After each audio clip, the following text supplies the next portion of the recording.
Bismillahirrahmanirrahim. Assalamu alaikum, my dear students. I hope you all will be in best of your health and ready to grab the last class of this very chapter, that is Kingdom Animalia. आगाज़ करते हैं खूबसूरत दुआ के साथ, रब्बे ज़िदनी इल्मा, और इस दुआ के साथ क्या तरह आप लोगों को तमाम जो इंपॉर्टेंट पॉइंट्स अपने जहन में ज़हन नशीन करने की सारी अता फरमाए और आप अपनी फाइनल मंजिल तक ज़रूर पहुँचे। आज हम पढ़ने वाले हैं क्लास मैमेलिया। जो क्लास मैमेलिया है, इससे मुराद मेरे पास है दूध देने वाले जानदार। राइट, आइए हम देखते हैं कि इस पर्टिकुलर ग्रुप के और कौन कौन से फीचर्स हैं, इसकी मेरे पास कौन कौन से एग्जांपल्स हैं, और इन तमाम बातों को स्टडी करने के लिए let's jump to the white board.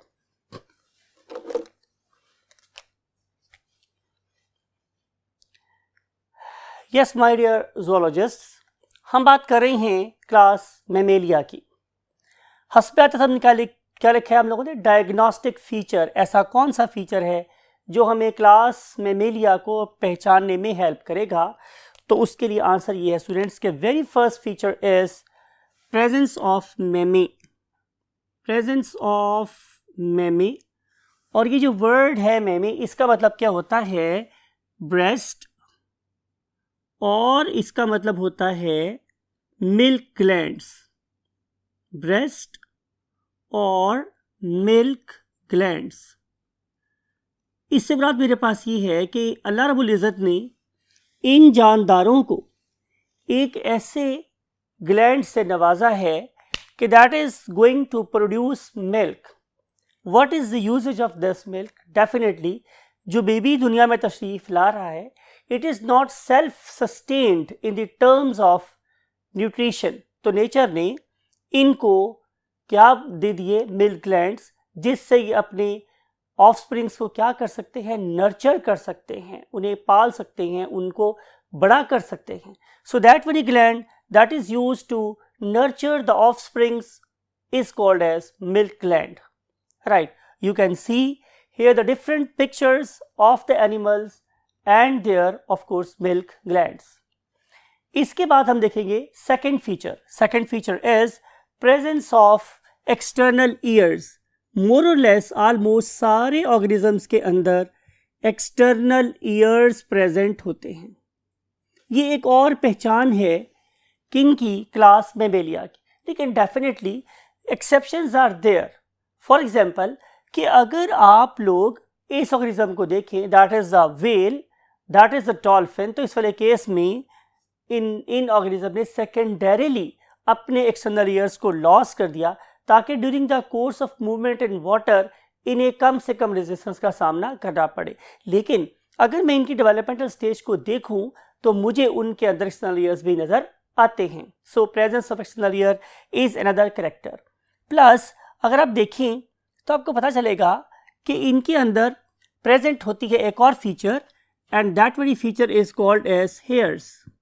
कि इनकी स्किन के ऊपर हेयर्स आर प्रेजेंट। आपको याद है कि अगर मैं स्केल्स की बात करूं तो स्केल्स मुझे फिशेस में भी नजर आए थे, और स्केल्स मुझे रेप्टाइल में भी नजर आई, और स्केल्स मुझे एव्स में भी नजर आए।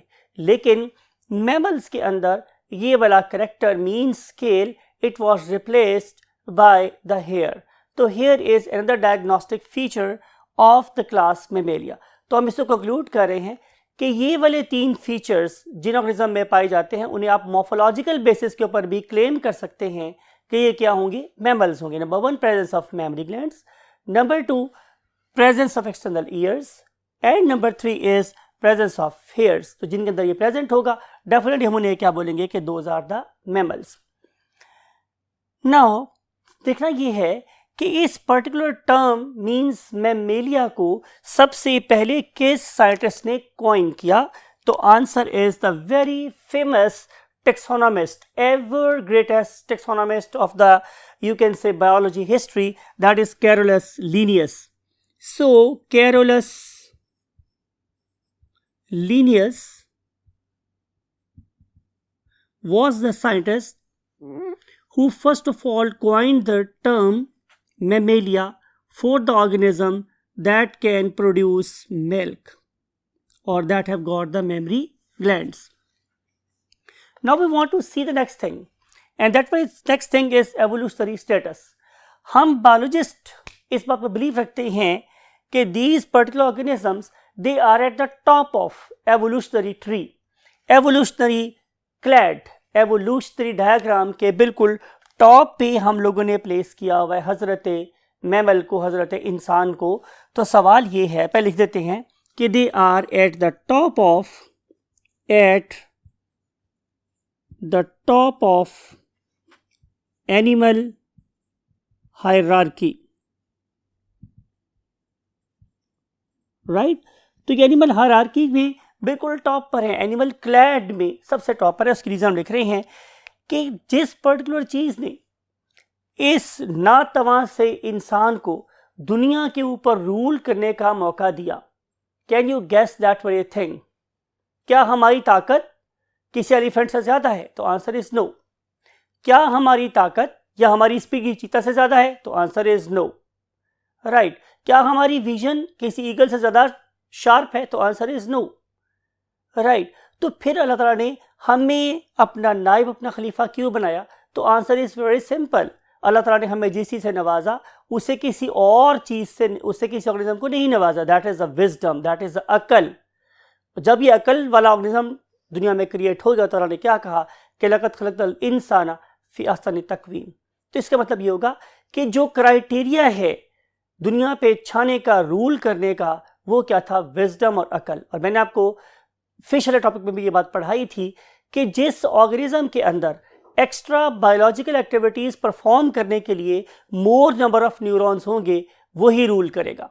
तो इस रेफरेंस से अगर मैं वर्टिब्रेटा के अंदर 5 क्लासेस को कंपेयर करूं, pisces, then amphibians, then reptiles and then birds and mammals, तो जिस ग्रुप के अंदर मुझे सबसे ज्यादा extra number of intermediate neuron नजर आते हैं, दैट इज अ मैमल. और अगर मैमल में भी बात की जाए तो सबसे ज्यादा extra biological number of neurons कहाँ प्रेजेंट हैं? तो answer is definitely in our brain. So that's why we are at the top. लेकिन हमारे जो associated organisms I mean other mammals हैं, they are still lying at the top. तो reason क्या हुई मेरे पास? Definitely more and more number of intermediate neurons. ठीक है, यही बेसिकली हमारी क्या है? अक्ल सलीम है. यही हमें क्या दे रही है? Cognition, reasoning, logics, right. इसी से हम सिंपल चीज़ों को मिला के कॉम्प्लेक्स चीज़ें बना सकते हैं और सिंपल चीज़ों को छोड़ के कॉम्प्लेक्स चीज़ों को अडेप्ट कर सकते हैं. That's why human being is a ruler of the world. Got the point? Now we want to see our origin. हम मैमल्स का ओरिजिन कहाँ से है? तो look at this very diagram और दिस वेरी क्लैड. इसमें आपको नज़र आ रहा है कि ये हमारे पास एक एवोल्यूशनरी लाइन है और इस एवोल्यूशनरी लाइन में हम जुदा होना शुरू हुए. हम बात मैमल्स जुदा होना शुरू हुए कहाँ से? रेप्टाइल से. इसका मतलब ये है कि हमारे एंसेस्टर्स रेप्टाइल्स थे, राइट. और आप इसको और फोकस करें तो पता चलेगा कि इन्हीं रेप्टाइल से क्या डेवलप हुए थे? बर्ड्स. तो इसका मतलब ये हुआ कि रेप्टिलियन स्टॉक 2 ऑफ शूट्स में डिवाइड हो गई, ये बाइफरकेट हो गई, 2 पार्ट्स में डिवाइड हो गई. एक ब्रांच से क्या बन गए? मैमल. और दूसरे से क्या बन गए? बर्ड्स. तो हम लिख सकते हैं कि origin wise mammals are reptilian in origin. Reptilian, right. Reptilia, our ancestors were belonging to class reptilia. तो क्या किसी भी रेप्टाइल से हम डेवलप हुए हैं? तो आंसर इज नो. हमारे रेप्टिलियन एंसेस्टर्स का भी एक स्पेसिफिक ग्रुप था और उस पर्टिकुलर स्पेसिफिक ग्रुप को हम नाम क्या देते हैं? कोटिलोसॉर्स. कोटिलोसॉर्स,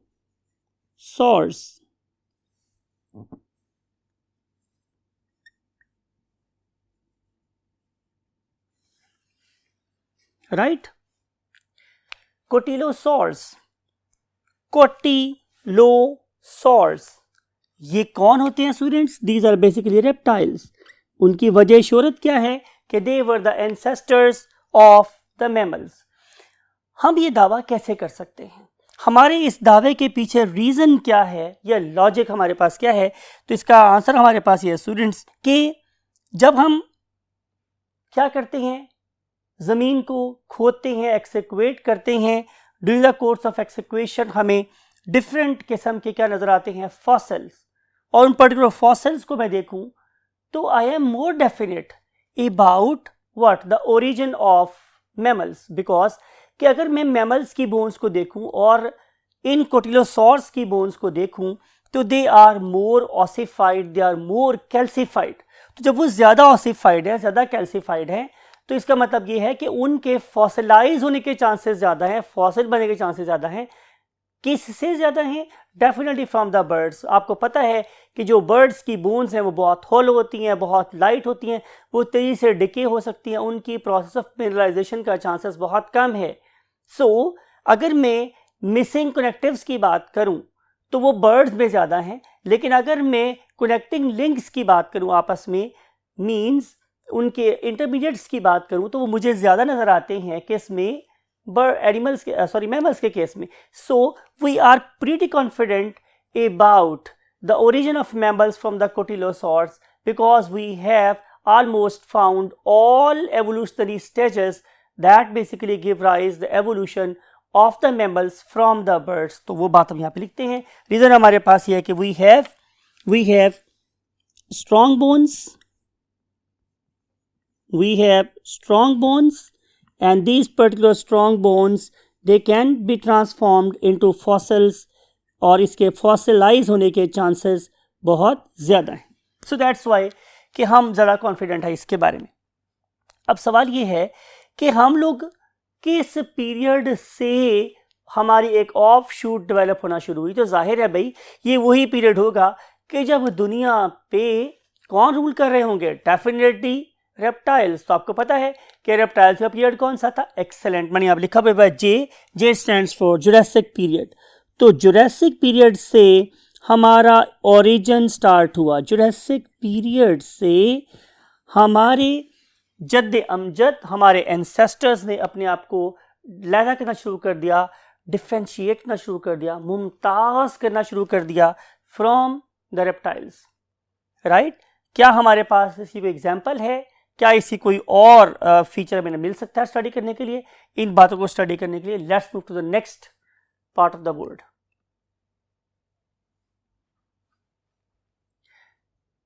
यस माय डियर स्टूडेंट्स, हम देख रहे थे कि कोटिलोसॉर्स, और जो कोटिलोसॉर्स थे ये मैंने बोला किस पीरियड में मौजूद थे? डेफिनेटली जुरासिक पीरियड में मौजूद थे। कौन थे ये लोग? Reptile. They were trying to leave the reptilian characters and try to evolve into the new group. और सवाल ये है कि ये वाले ऑर्गेनिज्म कहाँ रहते थे, उनका हैबिटेट मेरे पास क्या था? तो answer is they were arboreal in nature. Whenever we use the term arboreal और boreal, तो इसका मतलब ये होता है कि they were basically dwellers of the trees। तो ये आमतौर पे ट्री के inhabitants थे। They were inhabitants of the trees, दरख्तों पे रहते थे।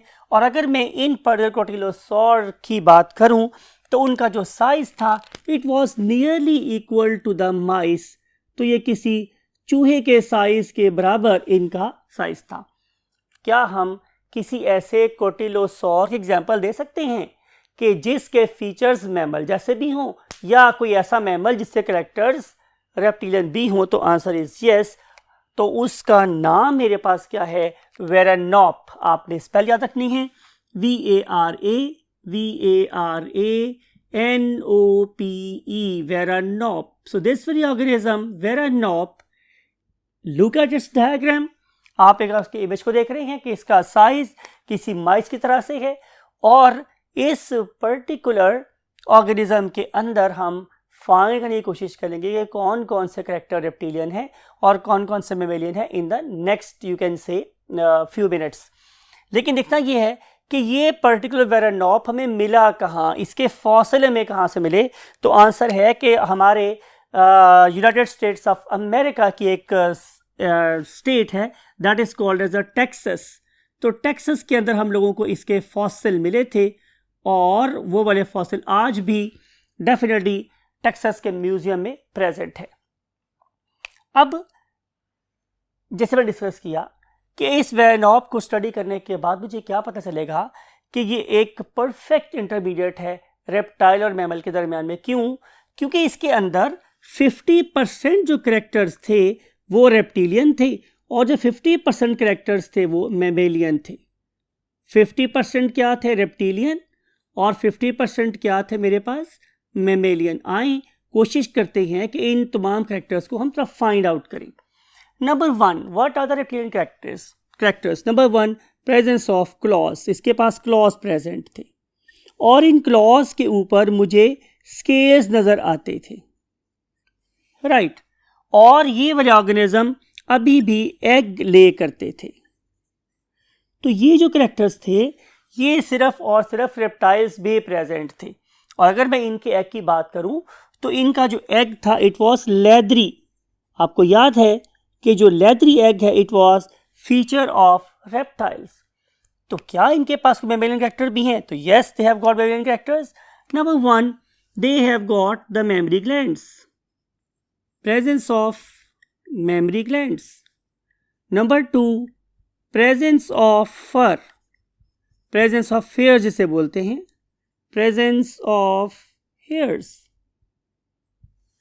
राइट।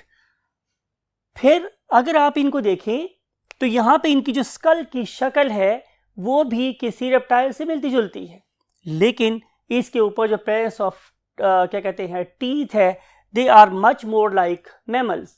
तो इस लिहाज से हमें इन दोनों के इसके अंदर कैरेक्टर्स नजर आते हैं, both mammalian and reptilian. Now let's move to the next you can say very very important point of your book.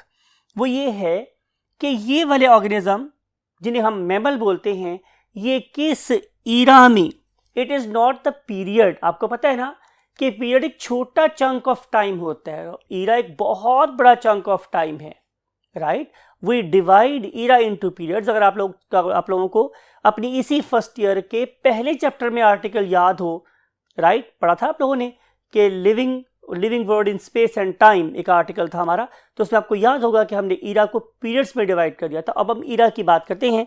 तो किस ईरा में ये वाले ऑर्गेनिज्म दुनिया पे रूल करके डोमिनेट कर गए? आई am talking about you means mammals. वो क्या था स्टूडेंट्स? सीनोजोइक ईरा। बहुत बड़ा लिख रहा हूं मैं ताकि आप लोगों को ये बात याद रहे कि ये वाले ऑर्गेनिज्म सीनोजोइक ईरा में इस पूरी दुनिया के ऊपर छा गए या रूल कर गए। So let's move to the characters of the mammals, and for this purpose we have to go to the next column of the board.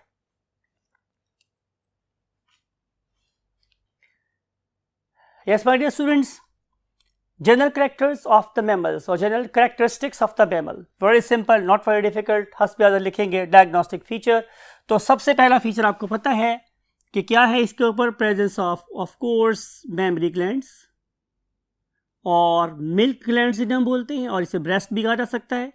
तीनों नाम का एक ही मतलब है। फिर एक और चीज़ जो यहाँ पे प्रेजेंट है बहुत ज़्यादा यू कैन से आप लोगों के माइंड में होनी चाहिए, वो है कि इनके पास एक ख़ास किस्म की स्किन है, और वो पर्टिकुलर स्किन किससे प्रोवाइडेड है? Definitely with the hairs instead of feathers और स्केल्स। तो इसके पास हेयर्स एक डायग्नोस्टिक फीचर है। प्लस अल्लाह ताला ने इनको स्किन के अंदर ख़ास किस्म के क्या दे दिए हैं? ग्लैंड्स दे दिए हैं। ये वाला फीचर ऑल द प्रिमिटिव है, लेकिन जितने ज़्यादा कॉम्प्लेक्स ग्लैंड हमें यहाँ नज़र आते हैं मैमल्स में वो कहीं और नज़र नहीं आते। तो आए हम लोग इसकी स्किन के ग्लैंड्स की बात करते हैं। Last thing is glands of skin. तो इसकी स्किन के 3 किस्म के ग्लैंड्स हैं, राइट। आए हम ऐसा करते हैं कि उनको यूं लिख लेते हैं, समथिंग लाइक इट। तो 3 किस्म के ग्लैंड्स हैं मेरे पास। सबसे पहली किस्म के ग्लैंड को हम नाम देते हैं, चूंकि वो पानी प्रोड्यूस कर रहे होते हैं या वाटरी होते हैं, हम लिखते हैं स्वेट ग्लैंड्स। Sweat glands. दूसरी किस्म के glands they produce oils in the skin, लिहाजा हम उन्हें ऑयली ग्लैंड्स या ऑयल ग्लैंड्स का नाम देते हैं, ऑयल ग्लैंड्स। और जो थर्ड किस्म के ग्लैंड हैं, those are very very important glands for the mammals, and those are called as scent glands. Scent glands. हम लोगों ने इनको इनकी एक्टिविटी की बेस के ऊपर स्पेसिफिक किस्म के नाम भी दे रखे हैं। फॉर एग्जांपल, हम वाटरी ग्लैंड्स को या स्वेट ग्लैंड्स को हम नाम देते हैं sudoriferous gland, sudoriferous glands, right, sudoriferous. और जो नंबर 2 ग्लैंड है उन्हें हम नाम देते हैं सेबेशियस ग्लैंड्स का। सेबेशियस, आपको पता है कि हमारे ईयर्स में सीबम या वैक्स प्रोड्यूस होती है, that is due to the presence of sebaceous glands. आप लोगों की स्किन सॉफ्ट रहती है, सर्दियां और गर्मियां इसको क्रैक होने से बचाने वाले ग्लैंड भी क्या हैं? डेफिनेटली ऑयल ग्लैंड्स हैं, जिसकी वजह से हमारी स्किन स्मूथ एंड सॉफ्ट रहती है। और अगर हम थर्ड ग्लैंड की बात करें तो ये बहुत ज़्यादा इंपॉर्टेंट है, particularly in the lives of the mammals. आपने देखा होगा कि जो डिफरेंट किस्म के लॉयंस हैं और टाइगर्स हैं, इस तरह की चीज़ें होती हैं, ये अपनी बॉडी को डिफरेंट तरीके से रगड़ते हैं या उन ट्रीज पे अपना यूरिन थ्रो कर जाते हैं, because they want to put some marks. Every you can say organism have got its own body perfume and that very body perfume is called as pheromones. तो फेरोमोन्स इन organism को अपना territory define करने में, अपने met को identify करने में भी काम आ रहे होते हैं, और ये दूसरे ऑर्गेनिज्म के लिए थ्रेटनिंग भी हो सकते हैं और अपने डिफेंस में भी इस्तेमाल हो सकते हैं। तो इन किस्म के ग्लैंड को हम लोग नाम देते हैं ओडोरीफेरस, ओडोरीफेरस, ओडोरीफेरस, ओडोरीफेरस ग्लैंड्स। तो 3 किस्म के ग्लैंड्स इन ऑर्गेनिज्म के स्किन में प्रेजेंट होते हैं। Sweat glands also called as sudoriferous, oil called as sebaceous and scent odoriferous. Remember, ये जो मेमरी ग्लैंड्स है they are also kind of sudoriferous glands, right. Now we want to move to the next very important feature of these groups, that is called as the skull. आपकी book में skull के जो features है वो different जगहों पर scattered है। मैंने क्या किया है कि मैंने स्कल मेरे यहाँ से लेके इस चिन तक का जो एरिया स्कल, मैंने इसके सारे फीचर्स एक ही जगह बॉक्स कर दिए हैं, सो दैट कि आप इसमें से कोई चीज़ मिस ना करें। हम स्टार्ट करते हैं very first feature of the skull के साथ, that is called as jaws. आपको पता है कि हमारे पास जॉज प्रेजेंट है, एक अपर जॉ है जो मेरे इस अपर लिप से स्टार्ट हुआ मेरे ऊपर स्कल तक गया। It is immobile, it can not move. लेकिन अगर मैं अपने लोअर जॉ की बात करूं, this one it is mobile, therefore तो मैं आपसे इतनी बातें कर रहा हूं। अगर मुझे इस वाली जॉ को मूव करना होता शायद मैं बहुत मुश्किल से बोल रहा होता। तो नेचर ने क्या किया कि मेरे स्कल के 2 पार्ट कर दिए। Upper jaw that is composed of too many bones, यहाँ पे बहुत सारी बोन है। ये मेरे पास पैलेटाइन है, टेम्पोरल है, प्राइटल है, ऑक्सीपिटल है, मिक्सिला है, ब्ला ब्ला ब्ला, बहुत सारी बोन्स है। लेकिन अगर आप अपने लोअर जॉ को देखें तो lower jaw consist of only 1 big bone. एक बिग बोन है जिसके ऊपर मेरी बियर्ड है, मेरी दाढ़ी उगी हुई है, राइट। ये कहाँ से स्टार्ट हुआ? ये यहाँ से स्टार्ट हुआ। आप you can place your finger over here. आप अपनी इस नॉच, जो ईयर की नॉच है, इसके पास अगर हाथ रखेंगे तो यू कैन फील कि it is a site of articulation. ये उसके जुड़ने की जगह है, किसकी? लोअर जॉ के विद माय अपर जॉ। तो लिखना आपने क्या है स्टूडेंट्स कि in case of mammal there is a single एक ही है लार्ज लोअर जॉ, और इस particular single large lower jaw को हम नाम कहते हैं स्टूडेंट, हम नाम देते हैं मैंडिबल। सो मैंडिबल पे हमारी बियर्ड ग्रो करती है and that very mandible is a single bone. एक और डिफरेंस जो हमें मैमल्स में नज़र आता है from rest of the classes वो ये है कि इनका जो मिडल ईयर है वो बहुत एडवांस है।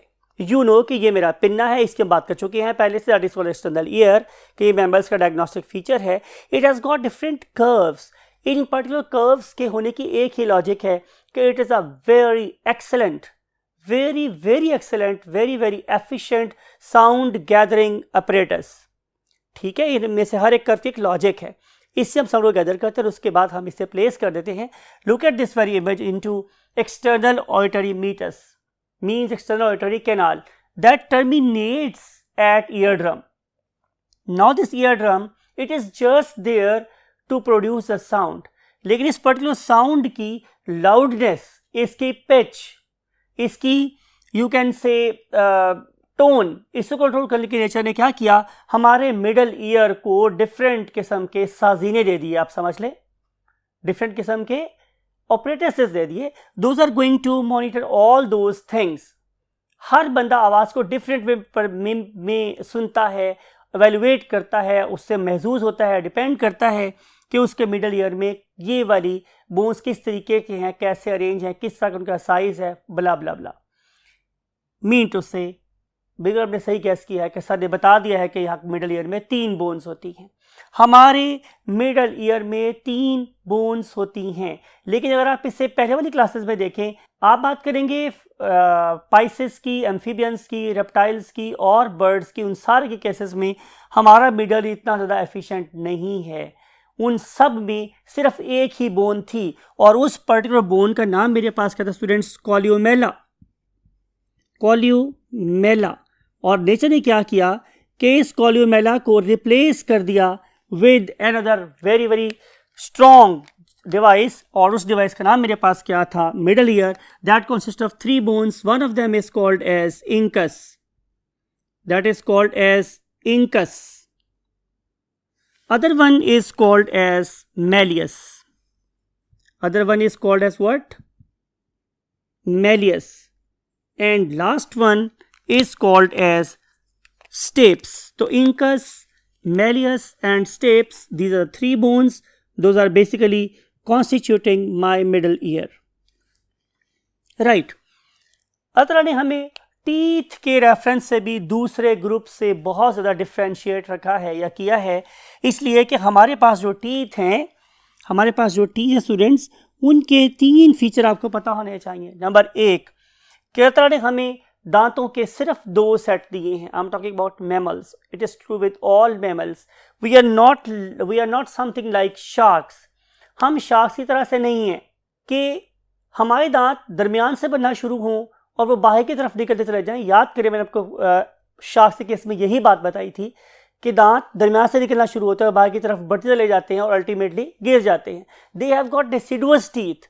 हमारे यहाँ ऐसा नहीं आता, हमें सिर्फ 2 सेट ऑफ टीथ से नवाजा है, राइट। उसमें से जो पहला टीथ का सेट होता है उसे क्या बोलते हैं, मिल्क टीथ। आई एम लिखते हैं। आपको पता है कि अगर मैं हज़रत इंसान के बारे में बात करूँ तो हमारे जो पहले दांत होते हैं वो तकरीबन 7 बरस या इससे कमो बेश उम्र में गिर जाती हैं। Those are called the milk teeth and then they are replaced by the permanent teeth. ठीक है ना।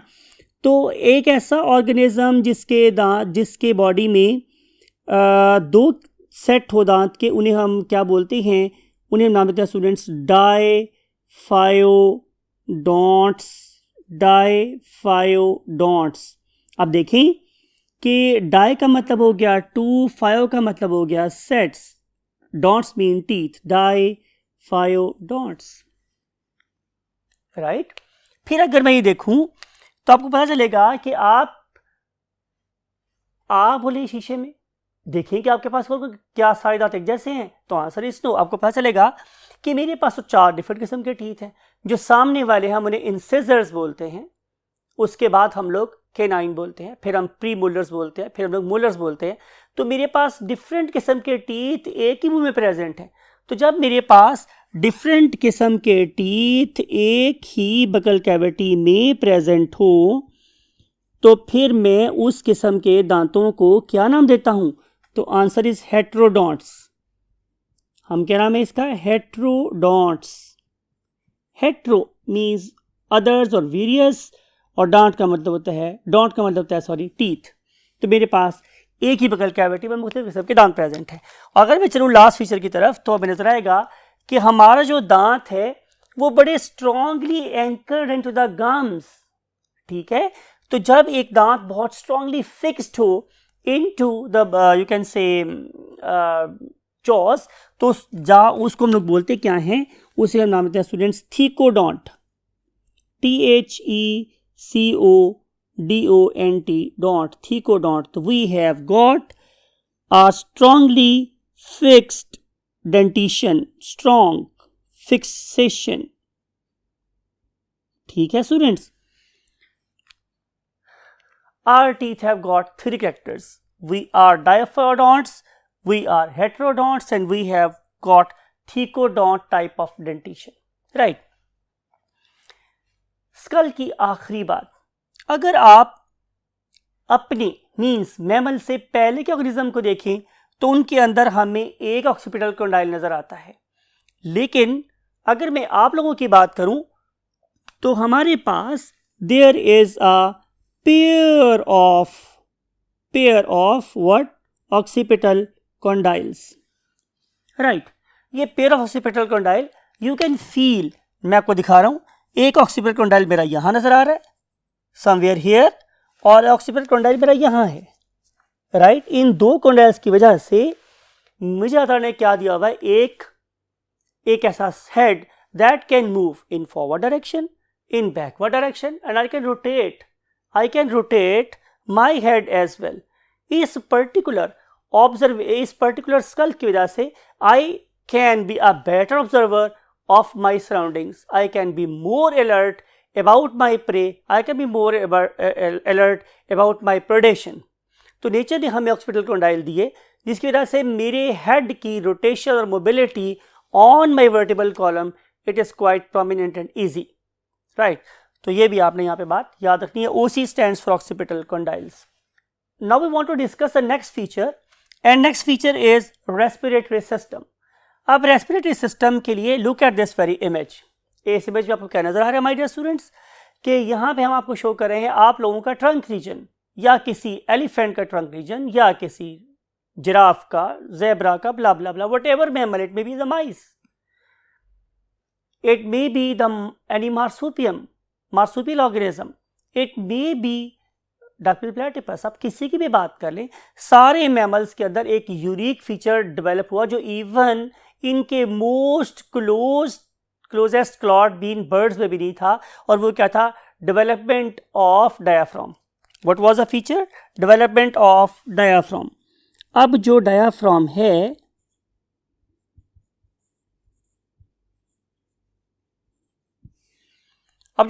है, ये बेसिकली इस ऑर्गेनिज्म की बॉडी को दो पार्ट्स में डिवाइड कर रहा है. एक upper portion that is basically enclosing heart and lungs, we call it as thoracic cavity.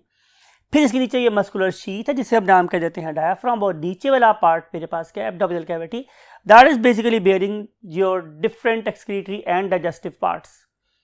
तो ये वाला करेक्टर डायाफ्राम जिसने आप लोगों के रेस्पिरेटरी सिस्टम को बहुत ज़्यादा एफिशिएंट कर दिया, ये हमें इससे पहले किसी ग्रुप में नज़र नहीं आता. फिर हम बात करेंगे एक और चीज़ की, that was the voice box.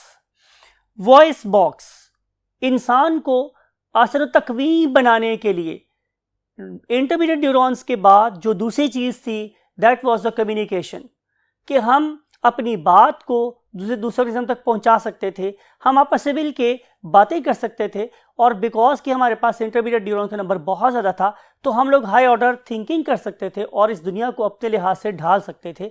That's why human being the ruler. तो दूसरी बड़ी चीज़ थी वो वॉइस बॉक्स था, that is present in my of course neck. और उस पर्टिकुलर वॉइस बॉक्स का नाम आपको पता है क्या होता है? Yes, perfect, pharynx.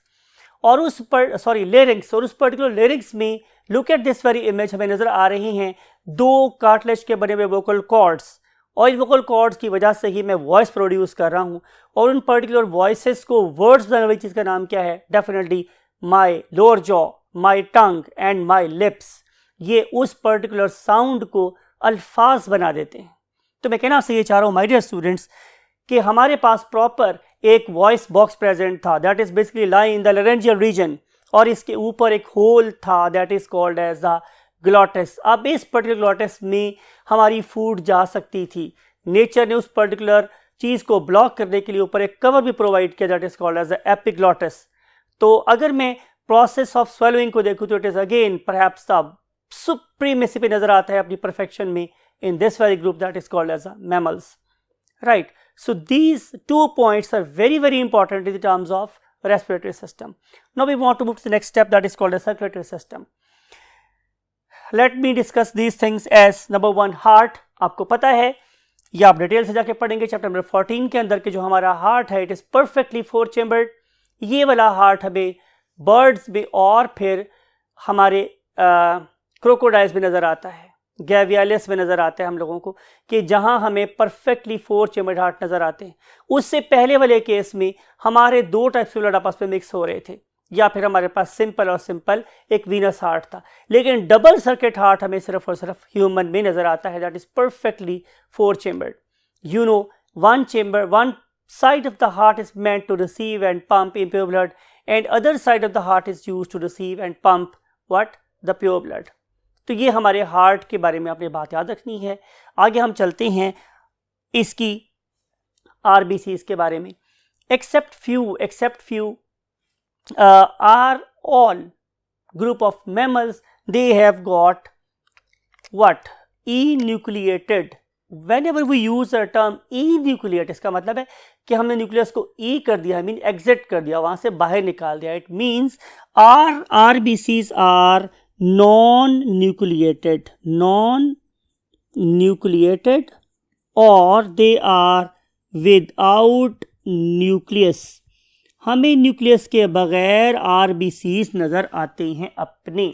हल्के हो गए, उनकी बुहेंसी बढ़ गई, उनकी speed in the blood vessels वो बढ़ गई। तो नेचर ने इस तरीके से भी मैमल्स को नवाजा है। अब हम बात करेंगे आप लोगों से ब्लड वेसल की। तो यू नो, आप पढ़े लिखे बच्चे हैं, आपको इस बात का बिल्कुल पता है कि हमारी ब्लड वेसल्स में शामिल होती हैं arteries, right, and then we have got what? The capillaries, and finally we have got the veins that form after the convergence of capillaries। तो हमारे पास क्या बन जाती हैं? veins। तो इस वाले केस में जो हमारा सर्कुलेटरी सिस्टम है, it is closed circulatory system। What about our ability to adjust ourselves with our surroundings? Mean to say, what about thermoregulation? इसको डिस्कस करने के लिए we want to move to the last column of the board। Yes my dear students, हम discuss करेंगे thermoregulation के बारे में। आप लोगों को याद होगा कि हम अपने एंसेस्टर की बात अगर करें तो मैंने रेप्टाइल पढ़ाते हुए आपको ये बात कही थी कि हमारे रेप्टाइल्स में ऑलमोस्ट हर चीज अपनी परफेक्शन को पहुंच गई थी। If they want to dwell the land, अगर वो जमीन पे रहना चाहते थे तो उनके पास सारे के सारे फीचर्स इकट्ठे हो गए थे। हाँ, अभी उनके अंदर एक डेफिशिएंसी जरूर थी। I am talking about our ancestors reptiles. वो क्या डेफिशिएंसी थी? कि they were ectothermic organisms, mean कि वो अपने बॉडी टेम्परेचर को रेगुलेट नहीं कर सकते थे। But what about you? You are the real perfect organisms, because क्या आप अपने टेम्परेचर को रेगुलेट कर सकते हो। तो एक ऐसा ऑर्गेनिज्म जो टेम्परेचर को रेगुलेट कर सकता है उसे हम नाम कह देते हैं एंडोथर्म। उसे हम नाम देते हैं क्या? एंडोथर्म, या हम इसे एक और नाम देते हैं पोइकिलोथर्म। तो we are poikilotherms because endo का मतलब होता है अंदरूनी और थर्म का मतलब होता है हीट। तो we can produce our own heat that is much more than our basic needs. तो हम उस पर्टिकुलर हीट से अपनी बॉडी के टेम्परेचर को क्या कर सकते हैं? हीट अप कर सकते हैं। और उसके लिए डिफरेंट अपरेटसेस हैं जिसकी वजह से कि मैं अपनी बॉडी की हीट को कंजर्व भी कर सकता हूँ, बचा भी सकता हूँ। So we are basically endotherms. What about the skeleton? So we have got the skull, you know very well, and we have got the vertebral column. You know very well कि जो मेरा skull है, it is used to protect the brain। इसकी मदद से मैं अपने brain को प्रोटेक्ट करूँगा। और वर्टिबल कॉलम की मदद से डेफिनेटली मैं अपने स्पाइनल कॉर्ड को प्रोटेक्ट करूँगा, स्पाइनल कॉर्ड। और आपको ये वाली बात भी पता है कि मेरे ब्रेन से नर्व्स निकलती हैं और उन पर्टिकुलर नर्व्स को मैं नाम देता हूं क्रेनियल नर्व्स का। क्या नर्व्स है नाम इनका स्टूडेंट्स? Cranial nerves. वो वाली नर्व्स जो मेरे ब्रेन से निकलती हैं मैं उन्हें नाम देता हूं क्रेनियल नर्व्स का। और क्रेनियल नर्व्स हमारी बॉडी में कितनी हैं? तो आंसर इज 12 पेयर्स। और ये वाला नंबर बाकी ग्रुप से 2 ज़्यादा है। यानी कि अगर आप फिशेस की बात करें, आप एम्फीबियंस की बात करें, आप रेप्टाइल्स की बात करें, तो उनमें 10 पेयर्स ऑफ क्रेनियल नर्व्स हैं। लेकिन हज़रत इंसान और उसके जो एलाई हैं मीन्स मैमल, उनके अंदर 12 पेयर्स ऑफ क्रेनियल नर्व्स हैं। पर्टिकुलरली मैंने आपको 7th क्रेनियल नर्व के बारे में बताना है कि it is called as the vagus nerve, that is the biggest nerve of the body and it is going to control again your heart through autonomic nervous system. तो इस लिहाज से भी हमारा दिल जो है वो शो करता है रिस्पॉन्सेस टू आवर सराउंडिंग्स। ये मत समझे कि हम दिल से सोचते हैं, हमारे ब्रेन से अटैच होने वाली बिगेस्ट नर्व मेरे दिल से अटैच होती है, तो मेरी हर थॉट का ताल्लुक अफेक्ट सीधा सीधा जाके मेरे हार्ट बीट के साथ होता है। सो देयरफॉर हमारे शायर हज़रात ये समझते हैं कि शायद हम दिल से सोचते हैं, राइट। आगे हम बात करेंगे वर्टिबल कॉलम की। तो वर्टिबल कॉलम में प्रेजेंट होता है स्पाइनल कॉर्ड, और इस स्पाइनल कॉर्ड से निकलने वाली नर्व्स का नाम होता है स्टूडेंट्स क्या? Spinal nerves. Can anybody tell me कि मेरे पास कितने वर्टिबल कॉलम होते हैं, सॉरी कितने वर्टिब्री होते हैं? Yes, perfect answer is 33। मेरे पास 33 वर्टिब्री होते हैं। हर 2 वर्टिब्री के दरमियान में से एक पेयर ऑफ स्पाइनल नर्व निकलता है। Look at this very image. तो इस वाले केस में आपको नजर आ रही हैं स्पाइनल नर्व्स। इस स्पाइनल नर्व में से अगर काउंट करेंगे तो आपको पता चलेगा कि there are 31 pairs of spinal nerves. तो आपने ये बात भी यहाँ याद रखनी है, 31 पेयर्स ऑफ स्पाइनल नर्व्स। एक बात मैं और ऐड करना चाहता हूँ रिगार्डिंग वर्टिबल कॉलम, वो बात जो आपकी बुक में प्रेजेंट है कि आप छोटे से छोटी गर्दन वाला और बड़े से बड़े गर्दन वाले ऑर्गेनिज्म को देखें तो आपको नजर आएगा कि इन सब के अंदर जो number of vertebrae present in the neck region है, नेक रीजन में जो वर्टिब्री प्रेजेंट हैं उन्हें हम नाम देते हैं, वो क्या है? सर्वाइकल। सर्विकल भी बहुत से लोग बोलते हैं, बहुत से लोग सर्वाइकल भी बोलते हैं। स्पेलिंग आपको आने चाहिए, CRVICAL, cervical. They always remain fix and their number is 7। तो नंबर ऑफ सर्वाइकल वर्टिब्री है वो हमेशा क्या रहेंगे? 7। वो कभी भी चेंज नहीं होंगे। गर्दन का साइज कुछ भी हो, चाहे वो एक छोटे से मोल की गर्दन हो या वो जिराफ की गर्दन हो, number of cervical vertebrae always remain 7। अगर हम बात करेंगे नर्वस सिस्टम की, तो नर्वस सिस्टम में आप लोगों को इनके अंदर नजर आता है very very large what? Cerebrum, right. सबसे बड़ा सेरिब्रम मींस वो न्यूरॉन्स जो मेरी कॉग्निशन में रीजनिंग करने के लिए चाहिए थे, that is present only in mammals. और इन पर्टिकुलर सेरिब्रम को देखा है डिवाइडेड 2 हाफ्स, और हम नाम देते हैं क्या? Cerebral hemispheres. और जो सेरिब्रल हेमिस्फीयर्स हैं वो एक दूसरे के साथ जुड़े होते हैं by means of the connective tissue, that is called as the corpus callosum.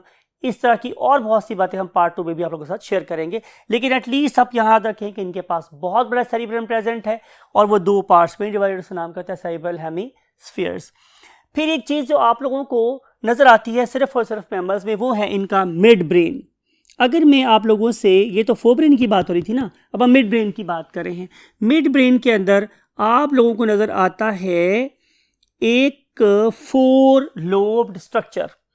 उस 4 लोब स्ट्रक्चर का नाम मेरे पास स्टूडेंट्स क्या है? Corpora quadrigemina. Corpora quadrigemina.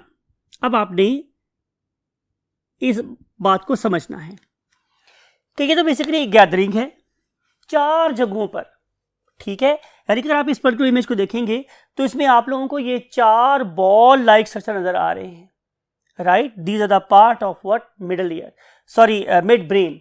अब अगर मैं इस पर्टिकुलर चीज को कंपेयर करूं प्रिमिटिव क्लासेस के साथ, मीन्स रेप्टाइल्स, बर्ड्स और फिशेस के साथ और एम्फीबियन के साथ, तो नजर आएगा कि उस वाले केस में यहाँ पे जो कॉर्पोरा था it was consisting of only 2 Gemini. तो लिखेंगे हम उस वाले केस में कॉर्पोरा बाइजेमिना। अगर मैं आप लोगों की ऑन्टोजेनी रिकैपिचुलेट्स फाइलोजेनी की बात करूं, यानी कि मैं आप लोगों की डेवलपमेंटल हिस्ट्री को देखूं, तो मुझे पता चलेगा कि during the course of evolution पहले मेरे पास भी क्या थे? कॉर्पोरा बाइजेमिना थे। और बाद में जो कॉर्पोरा बाइजेमिना थे ये डिवाइड हो गए इनटू 2 और उससे बन गए 2 सुपीरियर और 2 इंफीरियर। तो कितने हो गए टोटल? 4। तो क्या कहलाए? Corpora quadrigemina. ये एक और बहुत मार्क डिफरेंस है between the mammals and other groups of the vertebrates, right. Eyes की बात करें तो इनकी आइज दे आर बाइनोकुलर। इनकी आइज कैसी है स्टूडेंट्स? बाइनोकुलर। दूसरी बात ये है कि they are provided with the eyelids. इनके पास प्रॉपर आईलिड्स प्रेजेंट होती हैं और इनके ऊपर प्रॉपर आई लैशेस प्रेजेंट होते हैं। और अगर आप देखें तो बर्ड्स के ऊपर भी एक एक्स्ट्रा कोटिंग प्रेजेंट थी और जो हमें नज़र आई थी एम्फीबियंस के अंदर भी, का नाम था निक्टिटेटिक मेम्ब्रेन्स। वो वाली मेम्ब्रेन हमारे यहाँ प्रेजेंट नहीं है, therefore we cannot be that effective swimmer, right। Now we want to discuss the last thing of the topic, that is called the reproduction। तो रिप्रोडक्शन में जो सबसे पहली बात है वो ये है स्टूडेंट्स कि व्हाट अबाउट द सेक्सेस। तो अगर हम सेक्सेस की बात करें तो we organism have got the 2 sexes definitely। One of them is called as the male, one of them is called as male, and definitely other one should be the female, other one should be what? The female।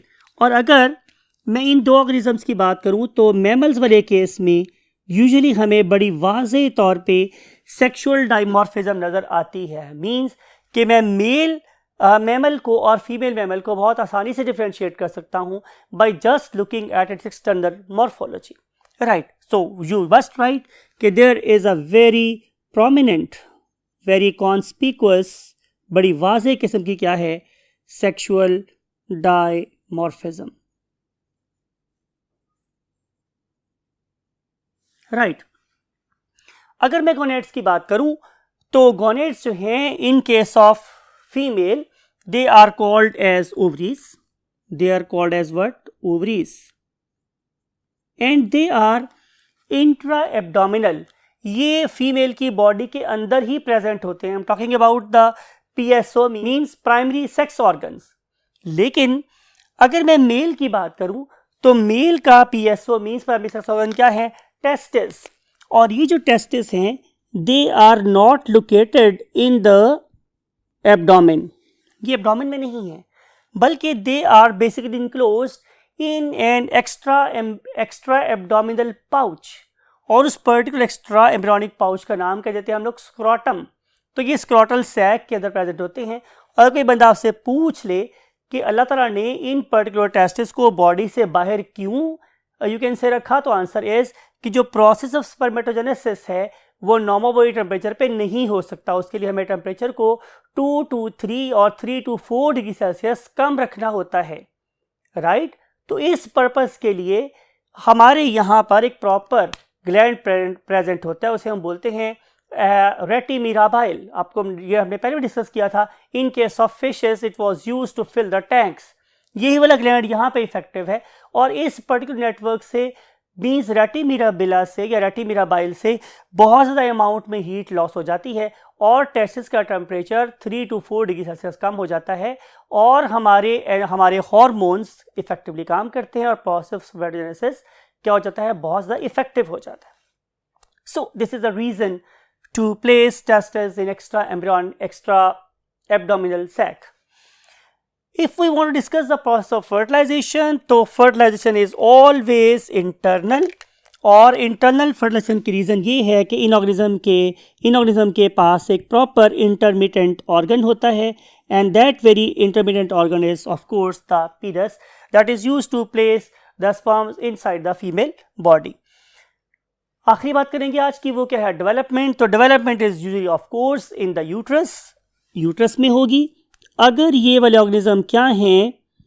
अगर ये organism हैं यूथेरियंस और uterus में ही होगी। अगर ये हुए मेटाथेरियंस mean something like kangaroo. लेकिन अगर ये बात करें हम किसी डकबिल प्लैटिपस वगैरह की तो डेफिनेटली फिर डेवलपमेंट किस में होगी? एग में होगी।